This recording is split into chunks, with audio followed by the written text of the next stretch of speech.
बिस्मिल्लाहिर्रहमानिर्रहीम। अस्सलामुअलैकुम। मकतब टीवी देखने वालों को राव कमर रिजवान नई वीडियो में खुश आमदीद कहता है। दोस्तों, तुर्किया में नमाज के दौरान जलजला आ गया।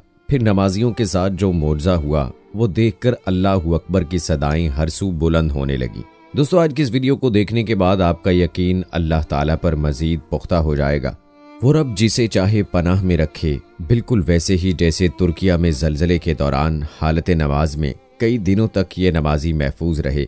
अल्लाह अपनी कुदरत के करिश्मे यूं ही दिखाता है जिससे इंसानी अकल हैरानों परेशान हो जाती है। वीडियो में मजीद आगे बढ़ने से पहले आपसे गुजारिश है कि अगर आपने अभी तक हमारा चैनल सब्सक्राइब नहीं किया है तो अभी सब्सक्राइब कर लें। साथ में बेल आइकॉन पर लाजमी क्लिक कर दें ताकि आने वाली तमाम वीडियोस का नोटिफिकेशन आपको बर वक्त मिलता रहे। वीडियो को लाइक करें, शेयर करें अपने दोस्तों के साथ और कमेंट बॉक्स में अपनी राय का इजहार लाजमी कीजिएगा। दोस्तों, नमाज की फजीलत से हर मुसलमान वाकिफ है। नमाज अदा करने की अहमियत और फजीलत का अंदाज़ा इससे लगाया जा सकता है कि कुरान मजीद में तकरीबन 700 मकामात पर नमाज का जिक्र है। कुरान मजीद में इरशाद बारी ताला है, सूरह बकरा सूरह नंबर 2 आयत नंबर 43, और नमाज कायम रखो और ज़कात दिया करो और रुकू करने वालों के साथ मिलकर रुकू किया करो। इसी तरह दोस्तों, सूरह बकरा की आयत नंबर 153 में अल्लाह ताला इरशाद फरमाते हैं, ऐ ईमान वालो, सब्र और नमाज के जरिए मुझसे मदद चाहा करो, यकीनन अल्लाह सब्र करने वालों के साथ होता है। एक और जगह इरशाद फरमाया, बेशक जो लोग ईमान लाए और उन्होंने नेक आमाल किए और नमाज कायम रखी और ज़कात देते रहे, उनके लिए उनके रब के पास उनका अजर है और उन पर आखिरत में ना कोई खौफ होगा और ना वो रंजीदा होंगे। इन आयात से हम नमाज की अहमियत का बखूबी अंदाज़ा लगा सकते हैं। दुनिया में अल्लाह ताला के कई इबादत गुजार बंदे आए जिन्होंने हर हाल में नमाज कायम करके अल्लाह की खुशनुदी हासिल की।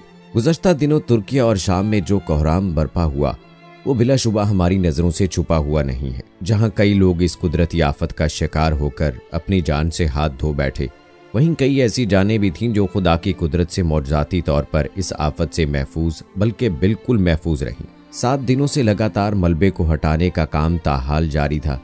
कई लोगों की लाशों को निकाला जा रहा है। बहुत से लोग ऐसे भी हैं जो बहुत ज़्यादा जख्मी हैं, उन्हें अस्पतालों में पहुंचाया जा रहा है। एक तबाही है जो हर सू फैली हुई है। रेस्क्यू टीमों के अलावा लोगों की बड़ी तादाद भी मलबे में दबे लोगों की जानें बचाने की खातिर रेस्क्यू टीम के मेंबरान के साथ मिलकर उनकी मदद के लिए मलबा हटा रहे हैं।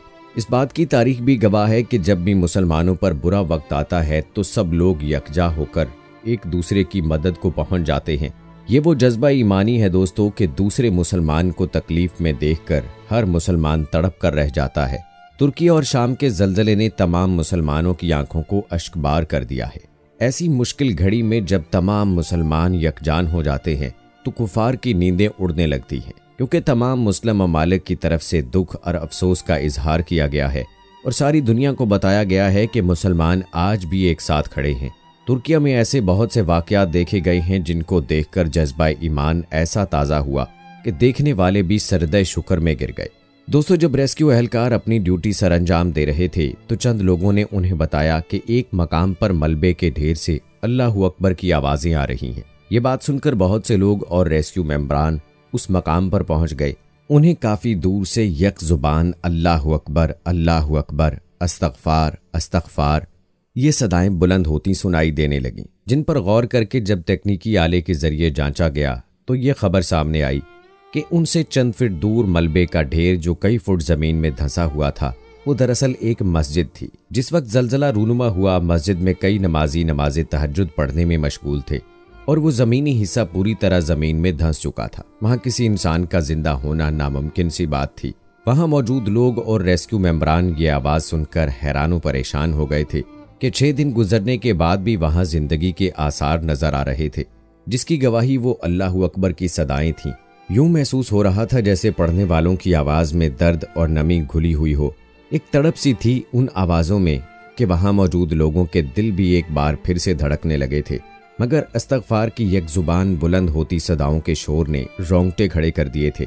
लगता था कि इन सदाओं की आवाजों में ऐसा दर्द था जो दिलों में बेचैनी सी पैदा कर गया था। एक अफरा तफरी सी मच गई थी। इस मलबे के नीचे मौजूद लोग रो रहे हैं। रेस्क्यू एहलकारों ने मशीन का इस्तेमाल करते हुए फौरन मलबे को हटाना शुरू किया जैसे जैसे पत्थर हट रहे थे, आवाजें मजीद बुलंद होती जा रही थीं। एक बड़ा पत्थर जो ही हटाया गया तो सामने का मंजर देखकर कई लोगों ने आंखें बंद कर ली। दिल यूं था कि सीने के अंदर ही फट जाएगा। ऐसा लग रहा था कि कोई जंगी माहौल है। 3 मर्द वहां पर मुर्दा हालत में मिले, जिनका वजूद पत्थरों के बीच कुचला जा चुका था। उफ, उसे देखना किसी भी कमजोर दिल इंसान के बस की बात ना थी, क्योंकि वहां मौजूद लोगों ने यह मंजर देखकर अपनी आंखों को जोर से बंद कर लिया था। सबके हाथ अपने सीनों को थाम चुके थे। आंसू थे कि थमने का नाम ही नहीं ले रहे थे। ये मंजर देखकर दिल कांप उठा। उनके वजूदों को वहां से उठाकर मजीद मलबे को हटाने का काम जारी था कि तभी जो मंजर सामने आया वो देखकर अल्लाहू अकबर की सदाएं बुलंद होने लगी। 5 नमाजी उस वक्त हालत सजदा में गए हुए थे, इस्तग़फ़ार का विर्द कर रहे थे और वो रोते हुए अल्लाह से मदद के तलबगार थे। आसपास कई भारी पत्थर गिरे थे, मगर जहां पर वो 5 नमाजी जाए नमाज पर बैठे थे वहां पर एक बड़ा पत्थर गिरा था, जिसे मशीनरी के जरिए जूं ही हटाया गया तो वो नमाजी खुशी से रोते हुए जमीन पर दोबारा से सजदा रेज होकर शुक्र अल्हम्दुलिल्लाह के नारे लगाने लगे। उनको एक खराश तक नहीं आई थी। वो रोते हुए वहां से बाहर आए और रेस्क्यू एहलकारों के गले लगकर रोने लगे। उनका कहना था कि वो पीर के दिन से यहाँ पर मौजूद थे। जब जलजला आया था तो वो नमाज पढ़ रहे थे और तभी अचानक जमीन कांपने लगी। वहां मौजूद लोगों ने बताया कि उन्हें लगा कि जैसे जमीन के अंदर कोई चीज है जो ट्रेन की मानंद तेजी से गुजर रही है और उससे जमीन थरथराने लगी। इस आवाज को सुनकर उनके दिल दहल गए थे और वो लोग सजदे में चले गए। या इलाही रहम पुकारने लगे। कांपती हुई जमीन महसूस करके कई नमाजी नमाज छोड़कर भागने लगे। वो अपनी जान का बचाव करना चाहते थे, मगर अफसोस जो नमाज को छोड़कर जान बचाने के लिए भागे थे वो उसी मलबे के नीचे आकर मर गए। मगर वो 5 लोग जिन्होंने अपनी नमाज जारी रखी, आसपास गिरती हुई छत और दीवारें भी उनका ईमान कमजोर ना कर सकीं। उनमें से एक शख्स का कहना था कि वैसे भी तो एक दिन मरकर अपने रब के पास जाना है। क्या ये मेरी खुशकिस्मती न थी कि मैं नमाज की हालत में इस दुनिया से रुखसत हो जाता, इसलिए हमने सजदे को ही तरजीह दी।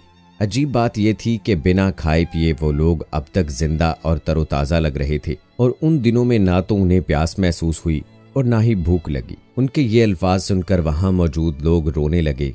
बेशक अल्लाह के नेक बंदों की मदद अल्लाह ताला जरूर करता है। वो 5 वक्त के नमाजी थे, हर हाल में सजदा रेज रहे। खुदा ने उन्हें आजमाइश में डाला, मगर वो लोग इस इम्तिहान में कामयाब हो गए। वो अमली तौर पर बता चुके थे कि उनके लिए उनकी जान से भी ज्यादा फ़कत अल्लाह का खौफ और उसकी इबादत ही अफजल है। ये मंजर कई लोगों की आंखें अश्कबार कर गया।